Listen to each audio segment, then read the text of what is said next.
ಯುಗಾದಿಯ ರಾಶಿ ಭವಿಷ್ಯ ಹೇಗಿದೆ ಅಂತ ತಿಳ್ಕೊಳ್ಳೋಣ.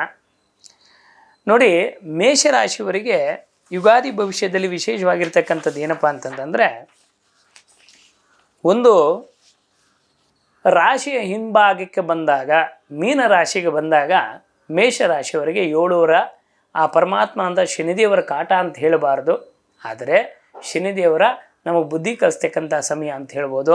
ನೋಡಿ, ಸ್ವಲ್ಪ 7.5 ಆರಂಭ ಆಗುತ್ತೆ. ಈ ವರ್ಷ ಪರ್ಯಂತದಲ್ಲಿ ಶತ್ರು ಭೀತಿ ಜಾಸ್ತಿ ಇರುತ್ತೆ.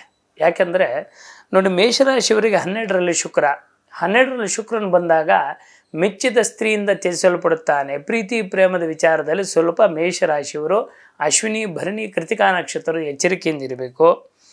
ಗರ್ಭಿಣಿ ಋತುಪ ಎಚ್ಚರಿಕೆಯಿಂದ, ಏಕೆಂದರೆ ಗರ್ಭಿಣಿ ಸ್ತ್ರೀ ಯಾಕೆ ಎಚ್ಚರಿಬೇಕೆಂದರೆ ಪಂಚಮ ಸ್ಥಾನಕ್ಕೆ ಕುಜನು ಬಂದಾಗ ನೋಡಿ, ಚತುರ್ಥದಿಂದ ಪಂಚಮ ಸ್ಥಾನಕ್ಕೆ ಕೇತು ಬರ್ತಾನೆ. ಆ ಕೇತು ಬಂದಾಗ ಏನಾಗುತ್ತೆ ಅಂದರೆ ಜಠರ ರೋಗಾನಾಂ ಪಿಶಾಚ ಪೀಡಾನಾಂ. ನೋಡಿ, ಪಂಚಮ ಸ್ಥಾನಕ್ಕೆ ಬಂದಾಗ ಕೇತು 5ನೇ ಮನೆಯಲ್ಲಿದ್ದಾಗ ಯಾರ್ಯಾರು ಮೇಷರಾಶಿ ಗರ್ಭಿಣಿ ಸ್ತ್ರೀ ಇರೋದೋ ತುಂಬ ಎಚ್ಚರಿಕೆಯಿಂದ ಇರಬೇಕು. ಪರಿಹಾರವನ್ನು ಕೊನೆಯಲ್ಲಿ ಹೇಳ್ತೀನಿ. ನಂತರ ನಿದ್ರಾಹೀನತೆ ಅಂದರೆ ನೋಡಿ, 12ನೇ ಮನೆಯಲ್ಲಿ ರಾಹು, ಸ್ಥಾನದಲ್ಲಿ ರಾಹು ಇದ್ರೆ ಏನಾಗುತ್ತೆ ಅಂದರೆ ನಿದ್ರಾಹೀನತೆ. ನಂತರ ಪ್ರೀತಿಯಲ್ಲಿ ಸ್ವಲ್ಪ ಪ್ರೀತಿ ವಿಚಾರದಲ್ಲಿ ಮೋಸ. ನಂತರ ಯಾವುದೇನು ಕೆಲಸವನ್ನು ಮಾಡಬೇಕಾದ್ರೆ ಮೇಷರಾಶಿಯವರಿಗೆ ಮೋಸ ಹೋಗ್ತಕ್ಕಂಥ ಜಾಸ್ತಿ ಇರುತ್ತೆ. ಅದರಿಂದ ಏನೇ ಕೆಲಸ ಮಾಡಬೇಕಾದ್ರೂ ಸ್ವಲ್ಪ ಎಚ್ಚರಿಕೆಯಿಂದ ಮಾಡಿ. ಹಣದ ವಿಚಾರದಲ್ಲಿ ಅಥವಾ ಯಾವ್ದಾದ್ರು ಹೂಡಿಕೆ ಮಾಡೋದಿದ್ದರೆ, ಅಥವಾ ಶೇರ್ಸು ಏನನ್ನು ಮಾಡೋಗಿದ್ದರೆ, ಅಥವಾ ಪರ್ಮನೆಂಟ್ ಕೆಲಸ, ಶಾಶ್ವತವಾದ ಕೆಲಸಗಳು ಮಾಡೋದ್ರಿಂದ ಸ್ವಲ್ಪ ಯೋಚನೆ ಮಾಡಿ ಹೆಜ್ಜೆ ಇಟ್ಟರೆ ಒಳ್ಳೆಯದು. ಅದರ ಜೊತೆಲಿ ಚತುರ್ಥದಲ್ಲಿ ಕುಜ ನೀಚನಾಗಿರ್ತಾನೆ, ಚತುರ್ಸುಖ ಸ್ಥಾನದಲ್ಲಿ. ಅದಕ್ಕೆ ವಾಹನದ್ದಾಗ್ಬೋದು, ಭೂಮಿ ವಿಚಾರ ಆಗ್ಬೋದು, ಪಾರ್ಟ್ನರ್ಶಿಪ್ ಆಗ್ಬೋದು, ಸ್ವಲ್ಪ ಎಚ್ಚರಿಕೆಯಿಂದ ಮಾಡಿದ್ರೆ ಒಳ್ಳೆಯದು ಮೇಷರಾಶಿಯವರು. ಅದಕ್ಕೆ ಮೇಷರಾಶಿಯವರು ಗರ್ಭಿಣಿ ಸ್ತ್ರೀಯರು ಸ್ವಲ್ಪ ಆದಷ್ಟು ದೇವಸ್ಥಾನಗಳಿಗೆ, ಗೋಪುರ ಇರ್ತಕ್ಕಂಥ ದೇವಸ್ಥಾನಗಳಿಗೆ ಹೋಗಬಾರ್ದು ಮೇಷರಾಶಿಯವರು. ಪರಿಹಾರ ಅಂತ ಬಂದಾಗ ದೇವಿ ಮಹಾತ್ಮೆಯ ಪುಸ್ತಕವನ್ನು ತಗೊಂಡು ಆ ಪುಸ್ತಕವನ್ನು ಓದೋದರಿಂದ ಒಳಿತುಂಟಾಗುತ್ತೆ ಮೇಷರಾಶಿಯವರು. ಅದಕ್ಕೆ ಮೇಷರಾಶಿಯವರು ಈ 7.5 ಬಂದಿದ್ದ ತಕ್ಷಣವೇ ಭಯ ಪಡೋ ಅವಶ್ಯಕತೆ ಇಲ್ಲ. 7.5 ಬಂದಿದೆ ಅಂದ ತಕ್ಷಣ ನಾವು ಇನ್ನೇನೋ ಕೆಟ್ಟದ್ದಾಗತ್ತೆ ತಿಳ್ಕೊಳ್ಳೋ ಅವಶ್ಯಕತೆಯೂ ಇಲ್ಲ. ಆದರೆ ಈ ಸಾರ್ಧ ಸಪ್ತವರ್ಷ ಅಂತ ಬಂದಾಗ ಮೊದಲನೇದಾಗಿ ಮನುಷ್ಯನ ಬುದ್ಧಿಗೆ ಮುಂಕು ಬಡಿಯುತ್ತೆ. ಹಾಗಾಗಿ ಮೇಷರಾಶಿಯವರು ಹಣದ ವಿಚಾರದಲ್ಲಿ ತುಂಬ ಎಚ್ಚರಿಕೆಯಿಂದ ಇರಬೇಕು ಈ 2 ವರ್ಷ. ನಂತರ ವಾಹನದಲ್ಲಿ ಸ್ವಲ್ಪ ಎಚ್ಚರಿಕೆಯಿಂದ ಇರಬೇಕಾಗತ್ತೆ ಮೇಷರಾಶಿಯವರು. ಪರಿಹಾರಾರ್ಥವಾಗಿ ದೇವಿ ಮಹಾತ್ಮೆಯ ಪಾಲನೆಯನ್ನು ಮಾಡಿಕೊಳ್ಳೋದ್ರಿಂದ ಮೇಷರಾಶಿಯವರು ಒಳಿತುಂಟಾಗುತ್ತೆ. ಒಳ್ಳೆಯದಾಗಲಿ ಮೇಷರಾಶಿಯವರಿಗೆ, ಈ ವರ್ಷ ಶುಭವಾಗಲಿ. ಇನ್ನು ಮುಂದಿನ ರಾಶಿ ನೋಡೋಣ ಸ್ನೇಹಿತರೆ. ಮುಂದಿನ ರಾಶಿ ಅಂದರೆ ವೃಷಭ ರಾಶಿ. ನೋಡಿ, ವೃಷಭ ರಾಶಿಯವರಿಗೆ ಒಂದು ಗುರುಗಳ ಅನುಗ್ರಹ ಚೆನ್ನಾಗಿರುತ್ತೆ. ಗುರುವಿನ ಬದಲಾಗಿ ದ್ವಿತೀಯ ಧನಸ್ಥಾನಕ್ಕೆ ಗುರು ಬರ್ತಾನೆ. ಆದ್ದರಿಂದ ಹಣದ ವಿಚಾರದಲ್ಲಿ ಅನುಕೂಲ ಉಂಟಾಗ್ತಕ್ಕಂಥದ್ದಾಗತ್ತೆ. ಆದರೆ ಮಾತೃಪೀಡೆ ಅಂದರೆ ಚತುರ್ಥ ಸ್ಥಾನಕ್ಕೆ 4ರಲ್ಲಿ ಕೇತು ಬಂದಾಗ ಮಾತೃಪೀಡೆ ಅಂದರೆ ತಾಯಿಯ ಆರೋಗ್ಯಕ್ಕಾಗ್ಬೋದು, ಅಥವಾ ಸಹೋದರರಿಂದ ಸ್ವಲ್ಪ ಕಲಹ ಉಂಟಾಗ್ತಕ್ಕಂಥದ್ದು ಇರುತ್ತೆ. ಯಾಕೆಂದರೆ ಕೇತು ಚತುರ್ಥ ಸ್ಥಾನಕ್ಕೆ ಸಿಂಹರಾಶಿಗೆ ಬರ್ತಾನೆ. ಹಾಗಾಗಿ ಅದರ ಜೊತೆಯಲ್ಲಿ ಲಾಭ ಉಂಟಾಗ್ತಕ್ಕಂಥದ್ದು, ಯಾಕೆಂದರೆ ಗುರು ದ್ವಿತೀಯ ಸ್ಥಾನದಲ್ಲಿ ಚೆನ್ನಾಗಿರ್ತಾನೆ, ಲಾಭ ಉಂಟಾಗತ್ತೆ. ಅದರ ಜೊತೆಯಲ್ಲಿ ಸಹೋದರಿಂದ, ಯಾಕೆಂದರೆ ಗುರು ಕುಜನು ತೃತೀಯ ಸ್ಥಾನದಲ್ಲಿ ಕರ್ಕಾಟಕ ರಾಶಿಯಲ್ಲಿ ನೀಚನಾಗಿರ್ತಾನೆ. ಹಾಗಾಗಿ ಸಹೋದರರಿಂದ ಒಂದು ಸ್ವಲ್ಪ ಹಣದ ವಿಚಾರದಲ್ಲೋ ಅಥವಾ ಭೂಮಿ ವಿಚಾರದಲ್ಲೋ ಸ್ವಲ್ಪ ಕಲಹಪ್ರದ ಉಂಟಾಗ್ತಕ್ಕಂಥದ್ದು ಇರುತ್ತೆ. ಅದರಿಂದ ಮತ್ತು ಗೃಹದ ಬದಲಾವಣೆ ಅಂತ, ಮನೆಯ ಬದಲಾವಣೆ ಉಂಟಾಗ್ತಕ್ಕಂಥದ್ದು, ಅಥವಾ ಆತುರ ಪಟ್ಟು ಭೂಮಿಯ ಸೈಟನ್ನು ತೊಗೊಂಡು ಸಾಲಕ್ಕೆ ಸಿಕ್ಕಾಕೊಳ್ತಕ್ಕಂಥದ್ದು, ಅಥವಾ ತಾಯಿಯ ವಿರುದ್ಧವಾಗಿ ಕಲಹಪ್ರದ ಉಂಟಾಗ್ತಕ್ಕಂಥದ್ದು ತಾಯಿಯ ಜೊತೆಯಲ್ಲಿ. ಅದಕ್ಕೆ ಭೂಮಿ ವಿಚಾರದಲ್ಲಿ ನೋಡಿ, ವೃಷಭ ರಾಶಿಯವರು ಎಚ್ಚರಿಕೆಯಿಂದ ಇರಬೇಕು. ಅದ್ರ ಜೊತೆ ಸ್ವಲ್ಪ ಹಲ್ಲಿನ ಸಮಸ್ಯೆ ಉಂಟಾಗ್ತಕ್ಕಂಥದ್ದು ಇರುತ್ತೆ. ಹಾಗಾಗಿ ಒಂದು ಸ್ವಲ್ಪ ವೃಷಭ ರಾಶಿಯವರು ಮನೆ ವಿಚಾರದಲ್ಲಿ, ತಾಯಿ ವಿಚಾರದಲ್ಲಿ ಎಚ್ಚರಿಕೆಯಿಂದ ಇರಬೇಕು. ಅದಕ್ಕೆ ತತ್ಪರಿಹಾರಾರ್ಥವಾಗಿ ವೃಷಭ ರಾಶಿಯವರು ಏನು ಮಾಡಬೇಕಂತಂದರೆ, ಸರ್ಪದೇವರ ದರ್ಶನ ಅಂತಂದರೆ ಈ ನಾಗರಿಕರಿಗೆ ಪ್ರತಿ ಭಾನುವಾರದಲ್ಲಿ ಬೆಳಗ್ಗೆ ಹೊತ್ತು ಪ್ರದಕ್ಷಿಣ ನಮಸ್ಕಾರವನ್ನು ಮಾಡೋದರಿಂದ ಭಾನುವಾರದ ದಿನ ಒಂದು 18 ಭಾನುವಾರ ಮಾಡಿಕೊಂಡು ಬನ್ನಿ. ಅದರಿಂದ ಒಳ್ಟುಂತಾಗತ್ತೆ ವೃಷಭ ರಾಶಿಯವರು ಈ ವರ್ಷ. ಇನ್ನು ಮುಂದಿನ ರಾಶಿ ಅಂತ ನಾವು ನೋಡೋಕೆ ಹೋದಾಗ ಮಿಥುನ ರಾಶಿ. ಮಿಥುನ ರಾಶಿಯವರಿಗೆ ಈ ವರ್ಷದಲ್ಲಿ ನೋಡಿ, ದ್ವಿತೀಯದಕ್ಕೆ ಕುಜ ಬದಲಾವಣೆ ಉಂಟಾಗ್ತಕ್ಕಂಥದ್ದು ಏಪ್ರಿಲ್ ತಿಂಗಳಲ್ಲಿ. ಅದರ ಜೊತೆಯಲ್ಲಿ ಜನ್ಮದಲ್ಲಿ ಗುರು ಇದ್ದಾಗ ಇವರಿಗೆ ಚತುರ್ಥದಲ್ಲಿರ್ತಕ್ಕಂಥ ಕೇತು ಮೇ ತಿಂಗಳಲ್ಲಿ ತೃತೀಯ ಸ್ಥಾನಕ್ಕೆ ಬರ್ತಾರೆ.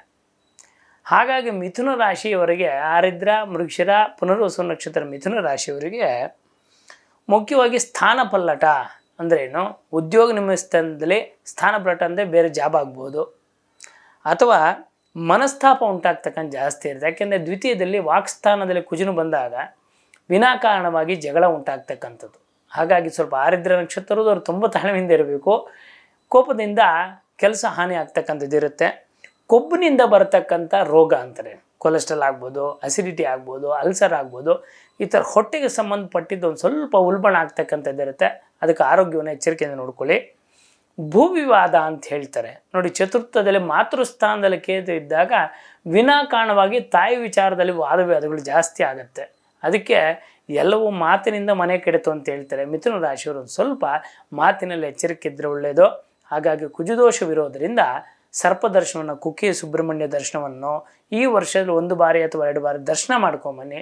ಶಕ್ತಿ ಇಲ್ಲ ಅಂತಂದರೆ ನೋಡಿ, ಓಂ ನಮೋ ಭಗವತೆ ನಾಗರಾಜಾಯ ನಮೋ ನಮಃ ಇದನ್ನು 21 ಬಾರಿ ಮಂಗಳವಾರ ದಿನ ಬೆಳಗ್ಗೆ ದಕ್ಷಿಣ ದಿಕ್ಕಿಗೆ ಕೂತ್ಕೊಂಡು ಮಾಡೋದರಿಂದ ಮನಸ್ಸಿಗೆ ಶಾಂತಿನೂ ಸಿಗುತ್ತೆ. ಅದರ ಜೊತೆಯಲ್ಲಿ ಹಲ್ಲಿಗೆ ಸಂಬಂಧಪಟ್ಟ ತೊಂದರೆಯು ಪರಿಹಾರ ಆಗುತ್ತೆ. ಮಿಥುನ ರಾಶಿಯವರಿಗೆ ಒಳ್ಳೆಯದಾಗಿ. ಇನ್ನು ಈ ವರ್ಷದಲ್ಲಿ ನಾವು ಕರ್ಕಾಟಕ ರಾಶಿಯವರಿಗೆ ಹೇಗಿದೆ ಅಂತ ತಿಳ್ಕೊಳ್ಳೋಣ. ನೋಡಿ, ಕರ್ಕಾಟಕ ರಾಶಿಯವರಿಗೆ ಗ್ರಹ ಸ್ಥಿತಿಗಳನ್ನು ನೋಡಿದಾಗ ದ್ವಿತೀಯದಲ್ಲಿ ಕೇತುವಿನ ಬದಲಾವಣೆ ಆಗುತ್ತೆ. ದ್ವಿತೀಯದಲ್ಲಿ ಕೇತು ಇರುತ್ತೆ. ಈ ಕರ್ಕಾಟಕ ರಾಶಿ ಮಕ್ಕಳನ್ನು ತುಂಬ ಹಠ ಮಾಡ್ತಾ ಇದ್ದಾರೆ ಅಂತ ಹಾಸ್ಟೆಲ್ ಸೇರ್ಸೋಕೆ ಹೋಗ್ಬೇಡಿ. ಹಾಸ್ಟೆಲ್ ಸೇರಿಸ್ತಕ್ಕಂಥದ್ದು ಇರುತ್ತೆ. ಜನ್ಮದಲ್ಲೇ ರಾಶಿಯಲ್ಲಿ ಕುಜ ನೀಚನಾಗಿ ತುಂಬ ದಿನ ಇರಲ್ಲ, ಬಟ್ ಇರುವಷ್ಟು ದಿನ ಕುಜನ 1 ತಿಂಗಳು 20 ದಿನ ಇರುವಂಥ ದಿನದಲ್ಲಿ BP ಜಾಸ್ತಿ ಆಗ್ತದೆ, ರಕ್ತದೊತ್ತಡ ಜಾಸ್ತಿ ಆಗೋದು, ಜಗಳಗಳಾಗ್ತಕ್ಕಂಥದ್ದಾಗತ್ತೆ.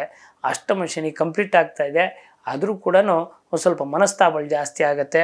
ಜೊತೆಗೆ ಹಲ್ಲಿನ ಸಮಸ್ಯೆ, ಉಲ್ಬಣ ಆಗ್ತಕ್ಕಂಥದ್ದು ಜಾಸ್ತಿ ಇರುತ್ತೆ. ಎಚ್ಚರಿಕೆಯಿಂದಿರಬೇಕು. ಮಕ್ಕಳನ್ನು ನೋಡಿ, ಯಾವುದೇ ಕಾರಣಕ್ಕೂ 10th ಮುಗಿಯೋ ತನಕ ಯಾವ ಮಕ್ಕಳನ್ನು ಹಾಸ್ಟೆಲ್ ಸೇರಿಸಬಾರ್ದು. ಯಾಕೆಂದರೆ ಚಿಕ್ಕ ಮಕ್ಕಳಿಗೆ ಅವರಿಗೆ ಬುದ್ಧಿ ಬರೋ ತನಕ ಮನೇಲಿ ಇಟ್ಕೊಂಡು ಸಾಕೊಂಡ್ಬಿಟ್ರೆ ಮಕ್ಕಳು ಮತ್ತೆ ನಮ್ಮ ಅಪ್ಪ, ನಮ್ಮ ತಂದೆ, ನಮ್ಮ ತಾಯಿ, ನಮ್ಮನೆ ಅಂತ ಬರ್ತಾರೆ. ಅವುಗಳಿಗೆ ಬುದ್ಧಿ ಬರೋಕ್ಕೆ ಮುಂಚೆ ನಾವು ಹಾಸ್ಟೆಲ್ಗೆ ಹಾಕ್ದಾಗ ಏನಾಗುತ್ತೆ ಅಂತಂದರೆ ಅವ್ರಿಗೆ ಬುದ್ಧಿ ಇಲ್ಲದೇ ಇರತಕ್ಕಂಥ ಕೆಲಸಗಳು ಮಾಡ್ತಕ್ಕಂಥದ್ದು ಆಗುತ್ತೆ. ಆದ್ದರಿಂದ ಕರ್ಕಾಟಕ ರಾಶಿಯವರು ತಂದೆಯಿಂದ ಅನುಕೂಲ ಉಂಟಾಗ್ತಕ್ಕಂಥದ್ದೇ, ತಂದೆಯಿಂದ ಭಾರಿ ಅನುಕೂಲ ಆಗುತ್ತೆ. ಭಾಗ್ಯಸ್ಥಾನಕ್ಕೆ ಬರ್ತಾನೆ ಶನಿ. ಇಷ್ಟು ದಿನ ಅಷ್ಟಮ ಶನಿ ಇತ್ತು. ಅಷ್ಟಮಂ ನಷ್ಟಮಂಚೇವ ವ್ಯಾಧಿ ರೂಪೇಣ ಬಾಧ್ಯತೆ. ಮುಂದಿನ ದಿಗಳು ಕರ್ಕಾಟಕ ರಾಶಿಯವರು ಚೆನ್ನಾಗಿದೆ. ಕರ್ಕಾಟಕ ರಾಶಿಯವರು ಭೂವರಾಹ ಸ್ವಾಮಿಯನ್ನು ಅಂದರೆ ಕೇತು ದ್ವಿತೀಯದಲ್ಲಿ ಇರೋದಾದ್ದರಿಂದ ನೋಡಿ, ಕಾಳಹಸ್ತಿ ದರ್ಶನವನ್ನು ಮಾಡಿ ಆ ಕಾಳಹಸ್ತಿಗೆ ಹೋಗಿ ಕಾಳಸರ್ಪ ಶಾಂತಿಯನ್ನು ಆಚರಣೆ ಮಾಡೋದರಿಂದ ಒಳಿತು ಉಂಟಾಗುತ್ತೆ ಕರ್ಕಾಟಕ ರಾಶಿಯವರಿಗೆ ಈ ವರ್ಷ. ವೀಕ್ಷಕರ, ಇನ್ನು ಮುಂದಿನ ರಾಶಿಯಾದಂಥ ಕರ್ಕಾಟಕ ರಾಶಿ ಮುಗಿದ ಮೇಲೆ ಸಿಂಹರಾಶಿಯವರು ಈ ವರ್ಷ ಹೇಗಿದೆ, ಏನು ಮಾಡ್ಕೋಬೇಕು, ಏನು ಪರಿಹಾರ ಇದೆ ಅಂತ ನೋಡೋಣ. ನೋಡಿ, ಸಿಂಹರಾಶಿ ವಿಶೇಷವಾಗಿರ್ತಕ್ಕಂಥದ್ದು ವಿವಾಹದಲ್ಲಿ ಮೋಸ ಅಂತ ಹೇಳುತ್ತೆ. ವಿವಾಹದಲ್ಲಿ ಮೋಸ ಅಂದರೆ ಅರ್ಥ ಅಂದರೆ ಈ ವರ್ಷ ಪರ್ಯಂತವಾಗಿ ಸಿಂಹರಾಶಿಯವರಿಗೆ ನೋಡಿ, ಜನ್ಮದಲ್ಲೇ ಕೇತು, ನಂತರ ಸಪ್ತಮದಲ್ಲಿ ರಾಹು ಯಾರಿಗೆ ಕಾಳಸರ್ಪ ಯೋಗದಲ್ಲಿ ಬರುತ್ತೆ ಅಂಥವರಿಗೆ ವಿವಾಹ ವಿಚಾರದಲ್ಲಿ ಮೋಸ ಉಂಟಾಗ್ತಕ್ಕಂಥ. ಸಪ್ತಮದಲ್ಲಿ ರಾಹು ಇದ್ದಾಗ, ಜನ್ಮದಲ್ಲಿ ಕೇತು ಬಂದಾಗ ಅಪಮಾನ ರಚಿರತಂ ಕುತ್ಸಿತ ಪರಂಪರಾನ ಅಂದರೆ ದುಡುಕು ಬಿಟ್ಟು ಯಾರೋ ನೋಡಿದರೆ ಚೆನ್ನಾಗಿದೆ ಅಂತ ಹೇಳಿದ ತಕ್ಷಣ ವಿವಾಹ ವಿಚಾರದಲ್ಲಿ ಒಂದು ಸ್ವಲ್ಪ ಮೋಸ ಹೋಗ್ತಕ್ಕಂಥದ್ದು ಇರುತ್ತೆ. ಎಚ್ಚರಿಕೆಯಿಂದ ಹೆಜ್ಜೆ ಇಟ್ಟರೆ ಒಳ್ಳೆಯದು. ಎರಡನೇದು, ಪಾದಗಳಲ್ಲಿ ಅಲರ್ಜಿ ಉಂಟಾಗತ್ತೆ. ನಾವು 2 ಕಾಲಗಳನ್ನು ರಾಹುಕೇತುಗಳು ಅಂತ ಕರಿತೀವಿ. 2 ಕಾಲನ ಪಾದದಲ್ಲಿ ಸ್ವಲ್ಪ ಅಲರ್ಜಿ ಉಂಟಾಗ್ತಕ್ಕಂಥದ್ದು ಇರುತ್ತೆ. ಸ್ವಲ್ಪ ಎಚ್ಚರಿಕೆಯಿಂದ ನೋಡ್ಬೇಕು ಪಾದಗಳನ್ನು. ವಾಹನದಲ್ಲಿ ಅಪಘಾತ ಉಂಟಾಗ್ತಕ್ಕಂಥ ಸಂಭವ ಇರುತ್ತೆ. ಯಾಕಂದರೆ ಅಷ್ಟಮದಲ್ಲಿ ಶನಿ ಬಂದು ಕುಜನ ದೃಷ್ಟಿ ಬಿದ್ದಾಗ ಮೇ ತಿಂಗಳ 13, ಅಕ್ಟೋಬರ್ ತಿಂಗಳ 10ನೇ ತಾರೀಕು ಸ್ವಲ್ಪ ಎಚ್ಚರಿಕೆಯಿಂದ ಎದುರುಳಿಯೋದು. ನಾವೆಲ್ಲವನ್ನೂ ತಡೆಯೋಕ್ಕಾಗಲ್ಲ. ಗ್ರಹಚಾರ ಅಂತಕ್ಕಂಥದ್ದು ಹೇಳೋದು ಧರ್ಮ, ಆದರೆ ನಾವು ಪ್ರಿಕಾಷನ್ ತೊಗೋಬೇಕು. ಪ್ರಿಕಾಷನ್ ತೊಗೊಂಡಾಗ ಇದು ಗೋಚಾರ ಫಲ. ಮಿಕ್ಕಿದ್ದು ನಿಮ್ಮ ಜಾತಕದಲ್ಲಿ ಏನೇನು ಗ್ರಹಗತಿಗಳಿದೋ ಅದರ ಮೇಲೆ ಆಧಾರವಾಗಿ ನಡೆಯುತ್ತೆ. ಹಾಗಾಗಿ ನೀರಿನ ಹತ್ತಿರ ಒಂದು ಸ್ವಲ್ಪ ಎಚ್ಚರಿಕೆಯಿಂದ ಇರಬೇಕು ಸಿಂಹರಾಶಿಯವರು. ಹೆಣ್ಣಿನಿಂದ ಮೋಸ ಉಂಟಾಗ್ತಕ್ಕಂಥದ್ದು ಇರುತ್ತೆ. ಹಾಗಾಗಿ ಸ್ವಲ್ಪ ಹೆಣ್ಣಿನ ವಿಚಾರದಿಂದ ಸಿಂಹರಾಶಿಯವರು ಎಚ್ಚರಿಕೆಯಿಂದ ಇರಬೇಕು. ಅದಕ್ಕೆ ದುರ್ಗಾದೇವಿ ದರ್ಶನವನ್ನು ರಾಹುಕಾಲದಲ್ಲಿ ಶುಕ್ರವಾರ ದಿನ ಮಾಡೋದರಿಂದ ಸಿಂಹರಾಶಿಯವರಿಗೆ ಒಳಿತುಂಟಾಗುತ್ತೆ. ಅದಕ್ಕೆ ಸಿಂಹರಾಶಿಯವರು ದುರ್ಗಾದೇವಿ ದರ್ಶನವನ್ನು ಮಾಡ್ತಕ್ಕಂಥದ್ದು ಒಳ್ಳೆಯದು. ಇನ್ನು ಮುಂದಿನ ರಾಶಿ ಅಂತ ಕನ್ಯಾ ರಾಶಿಗೆ ಈ 2025 ಯುಗಾದಿ ಭವಿಷ್ಯ ಹೇಗಿದೆ ಅಂತ ನೋಡೋಣ. ನೋಡಿ, ಕನ್ಯಾ ರಾಶಿಯವರಿಗೆ ವೈರಾಗ್ಯ ಅಂತಾರೆ. ನೋಡಿ, 12ನೇ ಮನೇಲಿ ಕೇತು ಬಂದಾಗ ಮನುಷ್ಯನಿಗೆ ವೈರಾಗ್ಯ ಉಂಟಾಗತ್ತಂತೆ. ವೈರಾಗ್ಯ ಅಂದರೆ ಜೀವನ ಅಂದ್ರೇ ಇಷ್ಟು, ಯಾಕಾದರೂ ಇದು ಮಾಡಬೇಕು, ಯಾಕಾದ್ರೂ ಆ ಕೆಲಸ ಮಾಡೋ ವೈರಾಗ್ಯ ಉಂಟಾಗ್ತಕ್ಕಂಥ ಜಾಸ್ತಿ ಇರುತ್ತೆ. ದಾಂಪತ್ಯದಲ್ಲಿ ಕಲಹ ಅಂತಾನೆ ನೋಡಿ. ಯಾವಾಗಲೂ ಕೂಡ ಸಮಸಪ್ತಮದಲ್ಲಿ ಮೀನರಾಶಿಗೆ ನೋಡಿ, ಕನ್ಯಾ ರಾಶಿಗೆ ಸಪ್ತಮದಲ್ಲಿ ಶನಿ, ಸಪ್ತಮದಲ್ಲಿ ರಾಹು, ಸಪ್ತಮದಲ್ಲಿ ರವಿ ಬುಧ, ಸಪ್ತಮದಲ್ಲಿ ಶುಕ್ರ. ಅದಕ್ಕೆ ಕನ್ಯಾ ರಾಶಿಯವರು ದಯವಿಟ್ಟು ಮೇ ತಿಂಗಳಲ್ಲಿ ಆದಷ್ಟು ಎಚ್ಚರಿಕೆಯಿಂದ ಇರಬೇಕು. ಮಕ್ಕಳ ಮುಂದೆ ಜಗಳವನ್ನು ಆಡಬಾರ್ದು. ಅದರ ಜೊತೆಯಲ್ಲಿ ನಾವು ಮುಖ್ಯವಾಗಿ ಗ್ರಹಚಾರ ಇದೆ ಅಂತ ಗೊತ್ತಾದಾಗ ಪ್ರಿಕಾಷನ್ ತಗೊಳ್ಳೋದು ಒಳ್ಳೆಯದು. ಅದಕ್ಕೆ ಕನ್ಯಾ ರಾಶಿಯವರು ವಿವಾಹದಲ್ಲಿ ಮೋಸ ಉಂಟಾಗ್ತಕ್ಕಂಥ ಇರುತ್ತೆ. ಯಾವುದೋ ಜಾತಕ ಬಂತು, ಹುಡುಗಿದೋ ಹುಡುಗಂದೋ ಡೇಟ್ ಆಫ್ ಬರ್ತ್ ತಪ್ಪು ಕೊಟ್ಟಿರ್ತಾರೆ, ಅದನ್ನು ನೋಡಿ ಮುಂದುವರಿತಕ್ಕಂಥದ್ದು. ಈ ಕೆಲಸವನ್ನು ದಯವಿಟ್ಟು ಮಾಡಬೇಡಿ. ವಾಹನ ಯೋಗ ಅಂತಕ್ಕಂಥದ್ದು ಉಂಟಾಗತ್ತೆ. ಆದರೆ ಯಾಕೋ ಗೊತ್ತಿಲ್ಲ, ದೃಷ್ಟಿದೋಷದಿಂದ ಮೈಕೆ ನೋವು ಜಾಸ್ತಿ ಉಂಟಾಗ್ತಕ್ಕಂಥದ್ದು. ನಂತರ ದಂಪತಿಗಳೆಲ್ಲ ಕಲಹವು ಜಾಸ್ತಿ ಉಂಟಾಗ್ತಕ್ಕಂಥದ್ದಿರುತ್ತೆ. ಅದಕ್ಕೆ ದಯವಿಟ್ಟು ಮಾತಿನಿಂದ ಮನೆ ಕೆಡುತ್ತು ಅಂತ ಹೇಳ್ತಾರೆ. ಕನ್ಯಾ ರಾಶಿಯವರು ಒಂದು ಸ್ವಲ್ಪ ಎಚ್ಚರಿಕೆಯಿಂದ ಇದ್ದರೆ ಒಳ್ಳೆಯದು. ತತ್ಕಾಲ ಪರಿಹಾರಾರ್ಥವಾಗಿ ಈ ವರ್ಷದಲ್ಲಿ ಪ್ರತಿ ಅಮಾವಾಸ್ಯೆ ಅಷ್ಟಮಿ ದಿನ ಕಾಲಭೈರವನಿಗೆ ಕುಂಬಳಕಾಯಲ್ಲಿ ದೀಪವನ್ನು ಹಚ್ಚಿ ಪ್ರದಕ್ಷಿಣೆಯನ್ನು ಮಾಡಿ. ಆದರೆ ಮನೆಯಲ್ಲಿ ಸಂಜೆ ವಿಷ್ಣು ಸಹಸ್ರನಾಮವನ್ನು ಕೇಳಿ ಕನ್ಯಾ ರಾಶಿಯವರು, ಒಳ್ಳೆಯದಾಗತ್ತೆ.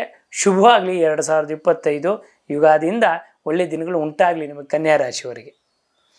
ವೀಕ್ಷಕರ, ಮುಂದಿನ ರಾಶಿ ನೋಡೋದಾದರೆ ನಾವು ತುಲಾ ರಾಶಿ ಬಗ್ಗೆ ನೋಡೋಣ. ನೋಡಿ, ತುಲಾ ರಾಶಿಯವರಿಗೆ ಒಂದು ನರದ ಸಮಸ್ಯೆ ಅಂತ ಹೇಳ್ತಾರೆ. ಷಷ್ಠ ಸ್ಥಾನದಲ್ಲಿ 6 ಗ್ರಹಗಳ ಬರೋದ್ರಿಂದ ನರಗಳ ತೊಂದರೆ ಆಗಬಹುದು. ಶತ್ರುಕಾಟ ಜಾಸ್ತಿ ಉಂಟಾಗ್ತಕ್ಕಂಥ ಪಂಚಮ ಶನಿ ಮುಗಿಯುತ್ತೆ, ಆದರೂ ಕೂಡ ಶತ್ರುಕಾಟ ಜಾಸ್ತಿ ಉಂಟಾಗ್ತಕ್ಕಂಥ ಇರುತ್ತೆ ತುಲಾ ರಾಶಿಯವರಿಗೆ. ನಂತರ ಹಣದ ವಿಚಾರದಲ್ಲಿ ಸ್ನೇಹಿತರಿಂದ ಬಂಧುಗಳಿಂದ ಒಂದು ಸ್ವಲ್ಪ ಹಣದ ವಿಚಾರದಲ್ಲಿ ಇಕ್ಕಟ್ಟಿಗೆ ಸಿಕ್ಕಾಕೊಳ್ತಕ್ಕಂಥದ್ದು, ಸಾಲ ಮಾಡ್ಕೊಳ್ತಕ್ಕಂಥದ್ದು ಇರುತ್ತೆ.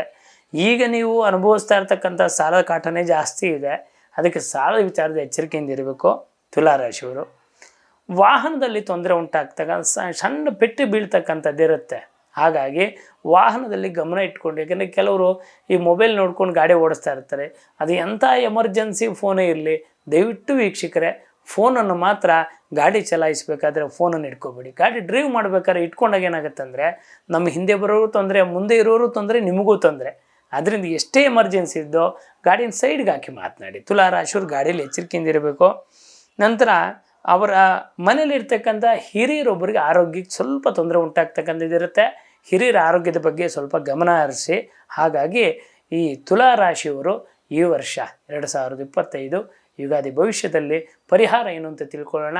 ನೋಡಿ, ಸರ್ಪಕ್ಷೇತ್ರ ದರ್ಶನ ಅಂತಾರೆ. ನೋಡಿ, ಘಾಟಿ ಸುಬ್ರಹ್ಮಣ್ಯ ಅಂತ ಹತ್ತಿರ ಇದೆ. ಆ ಘಾಟಿ ಸುಬ್ರಹ್ಮಣ್ಯ ಕ್ಷೇತ್ರದಲ್ಲಿ ಹೋಗಿ ಒಂದು ದಿನ ಶನಿವಾರ ರಾಹು ಕಾಲದಲ್ಲಿ ಆ ಸ್ವಾಮಿಗೆ ಸೇವೆಯನ್ನು ಮಾಡಿ ಬನ್ನಿ. 2 ತಿಂಗಳಿಗೋ 3 ತಿಂಗಳಿಗೋ. ಶಕ್ತಿ ಇಲ್ಲದೆ ಇರ್ತಕ್ಕಂಥವ್ರು ಎಲ್ಲಿ ನಾಗರಕಲ್ಲಿ ಇದೆಯೋ ಅಲ್ಲೇ ಪ್ರದಕ್ಷಿಣ ನಮಸ್ಕಾರವನ್ನು ಮಾಡಿ. ಆ ಮಾಡೋದ್ರಿಂದ ಋಣಬಾಧೆಯು ತುಲಾ ರಾಶಿಯವರು ತಪ್ಪುತ್ತೆ. ಒಳ್ಳೆಯದಾಗಲಿ ತುಲಾ ರಾಶಿಯವರಿಗೆ. ಮುಂದಿನ ರಾಶಿ ವೃಶ್ಚಿಕ ರಾಶಿಯವರಿಗಾದ ಭವಿಷ್ಯ ಹೇಗಿದೆ ಅಂತ ನೋಡೋಣ. ನೋಡಿ, ವೃಶ್ಚಿಕ ರಾಶಿಯವರಿಗೆ ನೋಡಿ, ಪಂಚಮದಲ್ಲಿ ಶುಕ್ರನ ಬಂದಾಗ ಪ್ರೀತಿ ಪ್ರೇಮ ವಿಚಾರದಲ್ಲಿ ಸ್ವಲ್ಪ ಯಾರಾದರೂ ಹೊಸದಾಗಿ ಮದುವೆ ಮಾಡ್ತಾ ಇದ್ದರೆ ಹುಡುಗ ಮತ್ತು ಹುಡುಗಿಯ ಮನಸ್ಸನ್ನು ಅರ್ಥ ಮಾಡ್ಕೊಂಡು ಕೇಳಿಬಿಟ್ಟು ಮುಂದುವರಿ. ಯಾಕೆ ಕಾರಣಕ್ಕೆ ಅಂದರೆ ನಮ್ಮ ಮಕ್ಕಳು ಒಳ್ಳೆಯವರೇ, ಆದರೆ ಗ್ರಹಗತಿ ಅಂತಕ್ಕಂಥದ್ದು ಮನುಷ್ಯನನ್ನು ಕೆಡಿಸುತ್ತೆ. ಅದಕ್ಕೆ ನೋಡಿ, ವೃಶ್ಚಿಕ ರಾಶಿಯವರು ಯಾರಾದರೂ ಮದುವೆ ಆಗ್ತಾ ಇದ್ದರೆ ಮಕ್ಕಳ ಅಭಿಪ್ರಾಯ ಅಂತ ತಿಳ್ಕೊಂಡು ತಂದೆ ತಾಯಿಗಳು ಮುಂದುವರಿಯೋದು ಒಳ್ಳೆಯದು. ತಂದೆ ಆರೋಗ್ಯದಲ್ಲಿ ಒಂದು ಸ್ವಲ್ಪ ತಂದೆಗೆ ಸಮಾನರಾದವರು ಅಥವಾ ತಂದೆ ಆರೋಗ್ಯದಲ್ಲಿ ಒಂದು ಸ್ವಲ್ಪ ಹಾಗೆ ಆರೋಗ್ಯ ಸಮಸ್ಯೆ ಉಂಟಾಗುತ್ತೆ ವೃಶ್ಚಿಕ ರಾಶಿಯವರಿಗೆ. ಸ್ನೇಹಿತರಿಂದ ತೊಂದರೆ ಉಂಟಾಗ್ತಕ್ಕಂಥದ್ದು, ಜೊತೆಗೆ ಅಲದಾಟ ಅಂತ ಹೇಳ್ತಾರೆ. ಅಂದರೆ ಪಂಚಮ ಸ್ಥಾನಕ್ಕೆ ಪೂರ್ವ ಪುಣ್ಯ ಸ್ಥಾನ ಅಂತಾರೆ. ಸ್ನೇಹಿತರನ್ನು ತೋರಿಸೋದು ಪಂಚಮ. ಈ ಪಂಚಮದಲ್ಲಿ ಶನಿವತ್ ರಾಹು ಬಂದಾಗ ಸಾಧಾರಣ ವೃಶ್ಚಿಕ ರಾಶಿ ಗರ್ಭಿಣಿ ಸ್ತ್ರೀಯರು ಯಾರಾದರೂ ಹೊಸದಾಗಿ ಮದುವೆ ಆಗಿದ್ದರೆ, ಜೊತೆಗೆ ಯಾರಾದರೂ ಮಕ್ಕಳನ್ನು ಮಾಡ್ಕೊಳ್ಳೋ ಪ್ರಯತ್ನ ಪಡ್ತಾ ಇದ್ದರೆ ವೃಶ್ಚಿಕ ರಾಶಿಯವರು ದಯವಿಟ್ಟು ಜಾತಕಗಳನ್ನು ತೋರಿಸಿ ಆಮೇಲಿಂದ ನೀವು ಮುಂದುವರೆಯೋದು ಒಳ್ಳೆಯದು. ಕೆಲವರಿಗೆ 2 ಮಂತಲ್ಲಿ ನಮ್ಗೆ ಅಬಾರ್ಷನ್ ಆಯಿತು, 3 ತಿಂಗಳಲ್ಲಿ ಅಬಾರ್ಷನ್ ಆಯಿತು, 6 ತಿಂಗಳಲ್ಲಿ ಆಗುತ್ತೆ. ಯಾಕೆಂದರೆ ಹೆಣ್ಣಿಗೆ ತಾಯ್ತನ ತುಂಬ ದೊಡ್ಡದು. ಆದರೆ ಒಂದು ಬಾರಿ ಈ ಥರ ತೊಂದರೆ ಆಗಿಬಿಟ್ರೆ ಕಾರ್ಯ ಕಷ್ಟ ಆಗುತ್ತೆ. ಅದಕ್ಕೆ ವೃಶ್ಚಿಕ ರಾಶಿಯವರು ಯಾರಾದರೂ ಗರ್ಭಿಣಿಯ ಸ್ತ್ರೀಯರಿದ್ದರೆ ಅದನ್ನು ಪರಿಹಾರ ಕೊನೆಯಲ್ಲಿ ಹೇಳ್ತೀನಿ ನಾನು. ಚಿಕ್ಕ ಮಕ್ಕಳಿಂದ ತೊಂದರೆ, ಯಾವುದೋ ಮಕ್ಕಳನ್ನು ಕುಜನ ಸೂಚನೆ ಮಾಡೋದು ಚಿಕ್ಕ ಮಕ್ಕಳನ್ನು ಸೂಚನೆ ಮಾಡ್ತಾನೆ. ಪಂಚಮದಲ್ಲಿ ರಾಹು ಶನಿ ರವಿರು ಬಂದಾಗ ಅಂಥ ಸಂದರ್ಭದಲ್ಲಿ ಚಿಕ್ಕ ಮಕ್ಕಳಿಂದ ತೊಂದರೆ ಆಗುತ್ತೆ. ಚಿಕ್ಕ ಮಕ್ಕಳಿಂದ ಸ್ವಲ್ಪ ಹುಷಾರಾಗಿರಬೇಕು. ಯಾವುದೋ ಆಡೋ ಮಗು ಇತ್ತು, ಆ ಮಗುನೆಲ್ಲೋ ಚಾಕ್ಲೇಟ್ ಕೊಡ್ತೀನಿ ಅಂತ ಕರ್ಕೊಂಡು ಹೋದರೆ ಆ ಮಗುವಿನಿಂದ ಸಮಸ್ಯೆ ಆಗಬಹುದು. ಅದಕ್ಕೆ ಎಚ್ಚರಿಕೆಯಿಂದ ಇರಬೇಕು. ಈ ವೃಶ್ಚಿಕ ರಾಶಿ ಗರ್ಭಿಣಿಯರು ಏನು ಮಾಡಬೇಕಂದ್ರೆ ನೋಡಿ, ದೇವಸ್ಥಾನದ ಮೆಟ್ಲು, ದೊಡ್ಡ ಮೆಟ್ಲಿರೋ ದೇವಸ್ಥಾನಕ್ಕೆ ಹೋಗಬಾರ್ದು. ಅದರ ಜೊತೆಯಲ್ಲಿ ಗರ್ಭಿಣಿ ಸ್ತ್ರೀಯರು ಯಾರಿದ್ದೀರಾ ನೀವು ಮನೆಯಲ್ಲೇ ಮಾಡ್ತಕ್ಕಂಥದ್ದಿದೆ. ಹಾಗಾಗಿ ನೀವು ಗರ್ಭಿಣಿ ಆಗಿದ್ದಾಗ ನೀವು ಏನು ಪಾಲನೆ ಮಾಡಬೇಕಂತಂದರೆ ದೇವಿ ಮಹಾತ್ಮೆ ಅಂತ ಪುಸ್ತಕ ಸಿಗುತ್ತೆ. ಆ ಪುಸ್ತಕವನ್ನು ತಂದು ದಿನ ಒಂದೊಂದೇ ಪೇಜ್ ಓದ್ತಕ್ಕಂಥದ್ದು. ಯಾಕೆಂದರೆ ನೀವು ಏನು ತಿಂತೀರಾ, ನೀವು ಏನು ಯೋಚನೆ ಮಾಡ್ತೀರಾ, ಅದು ಮಗುವಿನ ಮೇಲೆ ಪರಿಣಾಮ ಆಗುತ್ತೆ ಹೊಟ್ಟೆಯಲ್ಲಿ. ಅದಕ್ಕೆ ಮಗುವಿನ ಮೇಲೆ ಒಳ್ಳೆಯ ಪರಿಣಾಮ ಆದರೆ ಮಗು ಒಳ್ಳೆಯದು ಹುಟ್ಟುತ್ತೆ, ತೊಂದರೆನೂ ಆಗಲ್ಲ. ಅದಕ್ಕೆ ದೇವಿ ಮಹಾತ್ಮೆನ ಪಾರಾಯಣ ಮಾಡೋದ್ರಿಂದ ವೃಶ್ಚಿಕ ರಾಶಿಯವ್ರಿಗೆ ಅನುಕೂಲ ಉಂಟಾಗ್ತಕ್ಕಂಥದ್ದಾಗುತ್ತೆ. ಒಳ್ಳೆಯದಾಗಲಿ ವೃಶ್ಚಿಕ ರಾಶಿಯವ್ರಿಗೆ ಈ ವರ್ಷ. ಸ್ನೇಹಿತರೆ, ಮುಂದಿನ ರಾಶಿ ಆಗಿರ್ತಕ್ಕಂಥದ್ದು ಧನುಸ್ಸು ರಾಶಿ ಹೇಗಿದೆ ಈ ವರ್ಷ 2025 ಅಂತ ನೋಡೋಣ. ನೋಡಿ, ಧನುಸ್ಸು ರಾಶಿಯವರಿಗೆ ಚತುರ್ಥದಲ್ಲಿ ಶನಿ ಇದ್ದಾಗ, ರಾಹು ಇದ್ದಾಗ ವಾಹನ ಪೀಡಿತಾನ, ಯಾರೋ ಹೇಳಿದ್ರು ಅಂತ ಹೋಗಿ second hand car, second hand ಗಾಡಿನೂ ನೋಡಿ ಅದನ್ನು ತೊಗೊಂಬಂದು ರಿಪೇರಿ ಇಟ್ಕೊಳ್ತಕ್ಕಂಥದ್ದು, ಪ್ರಮೋಷನ್ ಆಗ್ತಕ್ಕಂಥದ್ದು ಇರುತ್ತೆ. ಅದರ ಅರ್ಧಾಷ್ಟಮ ಶನಿ ಇರೋದರಿಂದ 4ರಲ್ಲಿ ಬಂದಾಗ ಮನಸ್ತಾಪೇನ ಪೀಡಂತೆ, ಸುಮ್ಮನೆ ಆದರೂ ಅಪವಾದ ಬರುತ್ತೆ. ಆ ಅಪವಾದನ ಸತ್ಯನೋ ಅಸತ್ಯ ಅಂತ ತಿಳ್ಕೊಂಡು ಮಾತಾಡ್ಬೇಕು. ಧನುಸ್ಸು ರಾಶಿಯವರು ಸ್ವಲ್ಪ ಸತ್ಯ ಅಂತ ತಿಳ್ಕೊಂಡು ಮಾತಾಡೋದು ಒಳ್ಳೆಯದು. ಭೂಮಿ ವಿಚಾರದಲ್ಲಿ ಮೋಸ ಉಂಟಾಗ್ತಕ್ಕಂಥದ್ದು. ಯಾಕೆಂದ್ರೆ ಚತುರ್ಥದಲ್ಲಿ ವಾಹನ ಸ್ಥಾನ, ಭೂಸ್ಥಾನ, ಮಾತೃಸ್ಥಾನಕ್ಕೆ ಬರೋದರಿಂದ ಒಂದು ಸ್ವಲ್ಪ ಭೂಮಿ ವಿಚಾರದಲ್ಲಿ ಅರ್ಜೆಂಟ್ ಪಟ್ಟು ತೊಗೊಂಡು ಲಿಟಿಗೇಷನ್ ಪ್ರಾಪರ್ಟಿನೋ ಇಲ್ಲ ಯಾರ್ದೋ ಭೂಮಿ ಏನೋ ತೊಗೊಳಕ್ಕೆ ಹೋಗಿ ಏನೋ ಮಾಡೋಕ್ಕೆ ಹೋಗಿ ಸಾಲಕ್ಕೆ ಮೋಸಕ್ಕೆ ಸಿಕ್ಕಾಕೊಳ್ತಕ್ಕಂಥದ್ದು. ಸರ್ಕಾರಿ ನೌಕರಿ ಉಂಟಾಗ್ತಕ್ಕಂಥ ಅವಕಾಶ ಧನುಸ್ಸು ರಾಶಿಯವ್ರಿಗಿರುತ್ತೆ. ಅದನ್ನು ನೌಕರಿ ಸಿಗುತ್ತೆ, ಜಾಬ್ ಸಿಗುತ್ತೆ ಅಂತ ಹೇಳ್ಬಿಟ್ಟು ಏನಂದರೆ ಅದು ಮಾಡೋದು ಬೇಡ.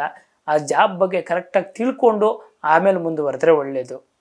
ಜೊತೆಯಲ್ಲಿ ವಾಹನವೇನಾದರೂ ಈ ವರ್ಷ ತೆಗೆದುಕೊಳ್ತಕ್ಕಂಥದ್ದಿದ್ದರೆ ಎಚ್ಚರಿಕೆಯಿಂದ ತಗೊಳ್ಳಿ. ಯಾರೋ ಹೇಳಿದ್ ತಗೊಳ್ಳೋದು, ಆಮೇಲೆ ಎಷ್ಟೇ ಅರ್ಜೆಂಟ್ ಇದ್ದರೂ ವಾಹನ ನಿಲ್ಲಿಸ್ತೀರಾ, ಬೀಗಿದಕ್ಕೆ ಹೊರಟೋಗ್ಬಿಡ್ತೀರಾ. ಹಾಗಾಗಿ ವಾಹನದಲ್ಲಿ ಸ್ವಲ್ಪ ಅದು ಮೋಸ ಆಗುತ್ತೆ. ವಾಹನ ವಿಚಾರದಲ್ಲಿ, ತಾಯಿ ವಿಚಾರದಲ್ಲಿ ಸ್ವಲ್ಪ ಎಚ್ಚರಿಕೆಯಿಂದಿರಿ. ಯಾಕೆಂದ್ರೆ ನಮ್ಮ ದೊಡ್ಡವರು, ನಾವು ಮಕ್ಕಳು ಏನು ಬೈದರೂ ತಂದೆ ತಾಯಿಗಳು ವಯಸ್ಸಾದ್ಮೇಲೆ ಸುಮ್ಮನಿರ್ತಾರೆ ನಮ್ಮ ಮಕ್ಕಳು ಅಂತ. ಹಾಗಂತೇಳಿ ನಾವು ಹೇಗೆಂದರೆ ಅವ್ರನ್ನ ಮಾತಾಡಬಾರ್ದು. ನಾವು ಚಿಕ್ಕ ಮಕ್ಕಳಾಗಿದ್ದಾಗ ನಮ್ಮನ್ನು ಲಾಲನೆ ಪಾಲನೆ ಮಾಡಿರ್ತಾರೆ, ಅವ್ರ ವಯಸ್ಸಾದಾಗ ನಾವು ಮಕ್ಕಳ ಥರ ನೋಡ್ಕೋಬೇಕಾಗತ್ತೆ. ಹಾಗಾಗಿ ಧನುಸ್ಸು ರಾಶಿಯವರು ಸ್ವಲ್ಪ ತಾಯಿಯ ಜೊತೆ ಮನಸ್ತಾಪ ಮಾಡ್ಕೋಬೇಡಿ. ಅದರ ಜೊತೆಯಲ್ಲಿ ವಾಹನವನ್ನು ತಗೋಬೇಕಾದ್ರೆ ಒಂದು ಸ್ವಲ್ಪ ಅದನ್ನು ಪರೀಕ್ಷಿಸಿ ತಗೊಳ್ಳೋದು ಒಳ್ಳೆಯದು. ಹಾಗಾಗಿ ಧನುಸ್ಸು ರಾಶಿಯವರು ವಿಶೇಷವಾಗಿರ್ತಕ್ಕಂಥದ್ದು ಒಂದು 10 ಮಂಗಳವಾರ ದಿನ ಅರಳಿಯ ಪ್ರದಕ್ಷಿಣೆ, ಅಂದರೆ ಅರಳಿ ಮರಕ್ಕೆ ಪ್ರದಕ್ಷಿಣ ನಮಸ್ಕಾರವನ್ನು ಮಾಡೋದ್ರಿಂದ ಓಂ ನಮೋ ಭಗವತೆ ಬೃಹಸ್ಪತಯೇ ನಮೋ ನಮಃ, ಓಂ ನಮೋ ಭಗವತೆ ಬೃಹಸ್ಪತಯೇ ನಮೋ ನಮಃ ಈ ಸ್ತೋತ್ರವನ್ನು ಹೇಳಿ ಇರ್ತಕ್ಕಂಥ ಅರಳಿ ಮರಕ್ಕೆ ಪ್ರದಕ್ಷಿಣೆ ಮಾಡೋದ್ರಿಂದ ಮಂಗಳವಾರದ ದಿನ ಒಳಿತುಂಟಾಗುತ್ತೆ ಧನುಸ್ಸು ರಾಶಿಯವರಿಗೆ. ಇನ್ನು ಮುಂದಿನ ರಾಶಿ ಅಂತ ಮಕರ ರಾಶಿ ಬಗ್ಗೆ ನೋಡೋಣ. ಈ ವರ್ಷ ಭವಿಷ್ಯ ಮಕರ ರಾಶಿಗೆ ಹೇಗಿದೆ ಅಂತ ನೋಡೋಣ. ನೋಡಿ, ಮಕರ ರಾಶಿಯವರಿಗೆ ನೋಡಿ 7 ವರ್ಷದಿಂದ ಕಷ್ಟವನ್ನು ಪಡ್ತಾ ಇದ್ರು. ಇದೇ ಮಾರ್ಚ್ ತಿಂಗಳಲ್ಲಿ 29ನೇ ತಾರೀಕು ಇರ್ತಕ್ಕಂಥ ಶನಿದೇವರು ಬದಲಾವಣೆ ಆಗ್ತದೆ. 7 ವರ್ಷದ ಕಷ್ಟ ಪರಿಹಾರ ಉಂಟಾಗ್ತಾ ಇದೆ. ಅದರ ಜೊತೆಯಲ್ಲಿ ಕೊಬ್ಬಿನಿಂದ ಬರ್ತಕ್ಕಂಥ ಸ್ವಲ್ಪ ಕೊಲೆಸ್ಟ್ರಾಲ್ ಅಂತ ಹೇಳ್ತಾರೆ, ಕೊಬ್ಬಿನ ಸಮಸ್ಯೆ ಉಂಟಾಗತ್ತೆ. ಹಾಗಾಗಿ ಸ್ವಲ್ಪ ಎಚ್ಚರಿಕೆಯಿಂದ ಇರಬೇಕು ಆರೋಗ್ಯದಲ್ಲಿ. ಸಾಲಬಾಧೆ ಅಂತ ಹೇಳ್ತಾರೆ. ಈ 7 ವರ್ಷ ಏನೇನು ಮಾಡ್ಕೊಂಡಿದ್ದೀರೋ ಅರ್ಥಹಾನಿ, ಮಾನಹಾನಿ, ಪ್ರಾಣಹಾನಿ ಅದಷ್ಟಕ್ಕೂ ಸೊಲ್ಯೂಷನ್ ಸಿಗುತ್ತೆ, ಈ ಪರಿಹಾರ ಸಿಗುತ್ತೆ ಈ ವರ್ಷದಲ್ಲಿ. ಸಹೋದರರ ಪೀಡೆ ಅಂತ ಹೇಳ್ತಾರೆ. ಅಣ್ಣ ತಮ್ಮಂದರ ಜೊತೆ ಸ್ವಲ್ಪ ಎಚ್ಚರಿಕೆಯಿಂದ ಇರಬೇಕಾಗತ್ತೆ. ಜೊತೆಯಲ್ಲಿ ದಾಂಪತ್ಯ ಕಲಹ ಅಂತಾರೆ. ನೋಡಿ, ಸಪ್ತಮದಲ್ಲಿ ಕುಜನು ಬಂದಾಗ, ಕುಜದೋಷ, ಕುಜ ನೀಚನಾಗಿದ್ದಾಗ ದಂಪತಿಗಳಲ್ಲಿ ಅನುಮಾನ ಉಂಟಾಗ್ತಕ್ಕಂಥದ್ದು, ವಿನಾಕಾರಣವಾಗಿ ಮನಸ್ತಾಪಗಳು, ಯಾವುದೋ ಒಂದು ವಿಷಯಕ್ಕೆ ಜಗಳಗಳುಂಟು ಮಾಡಿಕೊಡ್ತಕ್ಕಂಥದ್ದು, ಸಾಡೆಸಾತೆಲ್ಲ ಕಳೆಯುತ್ತೆ. ಅದರ ಜೊತೆಯಲ್ಲಿ ನೆಮ್ಮದಿ ಉಂಟಾಗುತ್ತೆ ಈ ವರ್ಷ. ಅದರ ಜೊತೆಲಿ ಗುರು ಷಷ್ಠ ಸ್ಥಾನಕ್ಕೆ ಬರ್ತಾನೆ. ಹೊಟ್ಟೆ ವಿಚಾರದಲ್ಲಿ ಆದಷ್ಟು ಎಚ್ಚರಿಕೆ ಇರಬೇಕು ಮಕರ ರಾಶಿಯವರು. ಅದಕ್ಕೆ ಮಕರ ರಾಶಿ ವಿಶೇಷ ಏನಪ್ಪ ಅಂತಂದರೆ, ನಮಗಿಲ್ಲಿ ಸಪ್ತಮದಲ್ಲಿ ಕುಜನು ಬರೋದರಿಂದ ಗುರು ದತ್ತಾತ್ರೇಯರ ದರ್ಶನವನ್ನು ಅಮಾವಾಸ್ಯೆ ದಿನ ಗುರು ದತ್ತಾತ್ರೇಯನ ದರ್ಶನ ಮಾಡಿ ಕಡಲೆಕಾಳನ್ನು, ಕೆಂಪು ಬಟ್ಟೆಯನ್ನು ಅಮಾವಾಸ್ಯೆ ದಿನ ದಾನ ಮಾಡೋದರಿಂದ ನಿಶ್ಚಿತವಾಗಿರ್ತಕ್ಕಂಥ ಗ್ರಹಚಾರಗಳ ಪೀಡ ಪರಿಹಾರ ಆಗುತ್ತೆ. ಒಳ್ಳೆಯದಾಗಲಿ ಮಕರ ರಾಶಿಯವರಿಗೆ. ಇನ್ನು ಸ್ನೇಹಿತರೆ, ಮುಂದಿನ ರಾಶಿ ಅಂತ ಕುಂಭರಾಶಿಯವ್ರ ಬಗ್ಗೆ ನೋಡೋಣ. ನೋಡಿ, ಕುಂಭರಾಶಿಯವರಿಗೆ ನೋಡಿ, ಸಪ್ತಮದಲ್ಲಿ ಕೇತು, ಜನ್ಮದಲ್ಲಿ ರಾಹು ಇದ್ದ, ಈಗ ಷಷ್ಠ ಸ್ಥಾನಕ್ಕೆ ಬರ್ತಾನೆ. ಇಲ್ಲಿ ಅಂದರೆ ಕನ್ಯಾ ರಾಶಿಯಿಂದ ಬದಲಾವಣೆ ಉಂಟಾಗಿ ಸಿಂಹರಾಶಿ ಬರ್ತಾನೆ. ನೋಡಿ, ಕುಂಭರಾಶಿಯವರಿಗೆ ವೈವಾಹಿಕ ಜೀವನದಲ್ಲಿ ದಾಂಪತ್ಯ ಕಲಹ ಜಾಸ್ತಿ ಉಂಟಾಗುತ್ತೆ. ಜೊತೆಯಲ್ಲಿ ಮಕ್ಕಳು ಯಾರಿರ್ತಾರೆ ಕುಂಭರಾಶಿ ಮಕ್ಕಳು, ಅವರ ಹಠ ಸ್ವಭಾವದಿಂದನೋ ಅಥವಾ ಹಠ ಜಾಸ್ತಿ ಅಂತೇಳಿ ಹಾಸ್ಟೆಲ್ಗೆ ಹಾಕೊಳ್ಳೋಕೆ ಹೋಗ್ಬೇಡಿ ಕುಂಭರಾಶಿ ಮಕ್ಕಳನ್ನು. ವಿವಾಹದಲ್ಲಿ ಮೋಸ ಉಂಟಾಗ್ತಕ್ಕಂಥ ನೋಡಿ, ದ್ವಿತೀಯದಲ್ಲಿ ಶನಿ ಇದ್ದಾಗ, ದ್ವಿತೀಯದಲ್ಲಿ ರಾಹು ಇದ್ದಾಗ ಬ್ಯಾಕ್ಗ್ರೌಂಡ್ ಸರಿ ಇಲ್ದಿರ್ತಕ್ಕಂಥ ಕುಟುಂಬ ಸಿಗ್ತಕ್ಕಂಥದ್ದು. ವಿವಾಹ ವಿಚಾರದಲ್ಲಿ ತುಂಬ ಪರೀಕ್ಷೆ ಮಾಡಿ ಮುಂದುವರೆದ್ರೆ ಒಳ್ಳೆಯದು. ಕುಂಭರಾಶಿಯವರು ಗರ್ಭಿಣಿ ಸ್ತ್ರೀ ಏನಾಗುತ್ತೆ ಅಂದರೆ ಪಂಚಮದಲ್ಲಿ ನೀಚ ಕುಜ ಬರೋದರಿಂದ, ಪಂಚಮದಲ್ಲಿದ್ದಾಗ ಏನಾಗುತ್ತೆ, ಕುಜನಿಂದ ಹುಟ್ಟಿರ್ತಕ್ಕಂಥ ಮಕ್ಕಳಿಗೆ ತೊಂದರೆ ಉಂಟಾಗುತ್ತೆ. ಹಾಗಾಗಿ ಗರ್ಭಿಣಿ ಸ್ತ್ರೀಯರು ಕುಂಭರಾಶಿಯವರು ಮಕ್ಕಳ ವಿಚಾರದಲ್ಲಿ ತುಂಬ ಎಚ್ಚರಿಕೆಯಿಂದ ಇರಬೇಕು. ದೃಷ್ಟಿದೋಷ ಜಾಸ್ತಿ ಉಂಟಾಗಿ ದ್ವಿತೀಯಲ್ಲಿ ವಾಕ್ಸ್ಥಾನದಲ್ಲಿ ಶನಿ ಇದ್ದಾಗ ಎಲ್ಲಿ ಮಾತಾಡಬಾರ್ದೋ ಅಲ್ಲಿ ಮಾತಾಡಿ ನಿಷ್ಠೂರುಗಳು ಜಾಸ್ತಿ ಉಂಟಾಗ್ತಕ್ಕಂಥದ್ದಿರುತ್ತೆ ಕುಂಭರಾಶಿಯವರು. ಅದಕ್ಕೆ ಸ್ವಲ್ಪ ಮಾತಿನಲ್ಲಿ ಎಚ್ಚರಿಕೆಯಿಂದ ಇರಬೇಕು. ಜೊತೆಗೆ ಶನಿವತ್ ರಾಹು ದ್ವಿತೀಯಲ್ಲಿ ಬರೋದರಿಂದ ಹಲ್ಲಿಗೆ ಸಂಬಂಧಪಟ್ಟಿದ್ದು, ಬಾಯಿ ಹುಣ್ಣಾಗ್ತಕ್ಕಂಥದ್ದು, ಅಂದರೆ ಇಟ್ಟ ಹಣ ಮಾಯ ಆಗ್ತಕ್ಕಂಥದ್ದು. ಕೆಲವ್ರ ಮನೇಲಿ ಇಡ್ತಾರೆ ದುಡ್ಡು, ಎಲ್ಲೋಯ್ತಾ ಗೊತ್ತಿಲ್ಲ, ಮನೆಯವ್ರನ್ನ ಯಾರನ್ನೇ ದೂಷಣೆ ಮಾಡಲಿಕ್ಕಾಗಲ್ಲ. ಆ ಥರ ಗಾಡಿ ಬೀಗಿದ ಕೈಯೋ ಅಥವಾ ಹಣವನ್ನು ಒಂದು ಸ್ವಲ್ಪ ಕಳ್ಕೊಳ್ತಕ್ಕಂತಿರುತ್ತೆ. ಅದಕ್ಕೆ ಸ್ವಲ್ಪ ಎಚ್ಚರಿಕೆಯಿಂದ ಇದ್ದರೆ ಕುಂಭರಾಶಿಯವ್ರಿಗೆ ಒಳ್ಳೆಯದು. ಅದಕ್ಕೆ ಕುಂಭರಾಶಿಯವರು ವಿಶೇಷವಾಗಿರ್ತಕ್ಕಂಥ ಪರಿಹಾರ ಏನಪ್ಪ ಅಂದರೆ, ಕುಂಭರಾಶಿಯವರಿಗೆ ನೋಡಿ, ಮಹಾಮೃತ್ಯುಂಜಯ ಜಪವನ್ನು ಓಂ ತ್ರ್ಯಂಬಕಂ ಯಜಾಮಹೇ ಸುಗಂಧಿಂ ಪುಷ್ಟಿವರ್ಧನಂ ಉರ್ವಾರುಕಮಿವ ಬಂಧನಾನ್ ಮೃತ್ಯೋರ್ಮೃಕ್ಷೀಯಮಾಮೃತಾತು ಈ ಮಂತ್ರವನ್ನು ಪಠನೆ ಮಾಡಿ. ಕಷ್ಟ ಆದರೆ ಈ ಮಂತ್ರ ಪಠನೆ ಮಾಡೋಕ್ಕೆ ಕಷ್ಟ ಆದರೆ ಶಿವನ ದೇವಸ್ಥಾನದಲ್ಲಿ ನಂದಿ ಕೊಂಬಿನ ಮಧ್ಯೆ ಶಿವನನ್ನು ದರ್ಶನ ಮಾಡಿ, ಪ್ರತಿ ತಿಂಗಳಲ್ಲಿ ಪ್ರದೋಷ ಅಂತ ಬರುತ್ತೆ, ಆ ಪ್ರದೋಷ ಸಾಯಂಕಾಲ ದರ್ಶನ ಮಾಡಿ ಒಳಿತುಂಟಾಗಲಿ, ಒಳ್ಳೆಯದಾಗಲಿ ಕುಂಭರಾಶಿಯವರಿಗೆ ಈ ವರ್ಷ.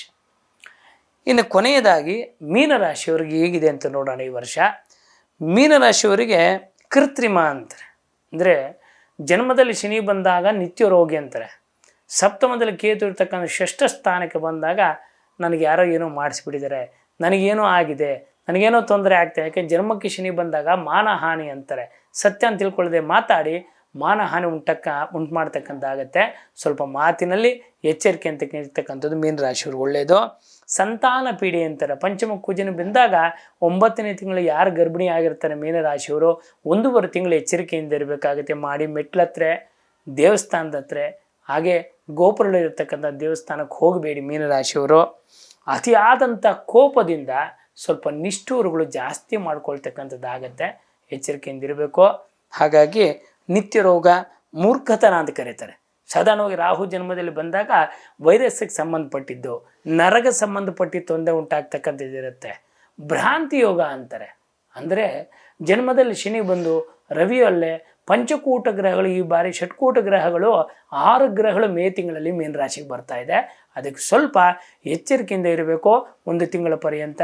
ಅದಕ್ಕೆ ಮೀನರಾಶಿಯವರು ಏನು ಮಾಡಬೇಕಂತಂದರೆ, ಒಂದು 10 ಮಂಗಳವಾರ ಅಥವಾ 10 ಹುಣ್ಣಿಮೆ ದಿನ ನವಧಾನ್ಯವನ್ನು ತಗೊಂಡು ಆ ನವಧಾನ್ಯವನ್ನು ದೇವಸ್ಥಾನದಲ್ಲಿ ದಾನವನ್ನು ಮಾಡೋದ್ರಿಂದ ಮೀನರಾಶಿಯವ್ರಿಗೆ ಒಳಿತುಂಟಾಗುತ್ತೆ.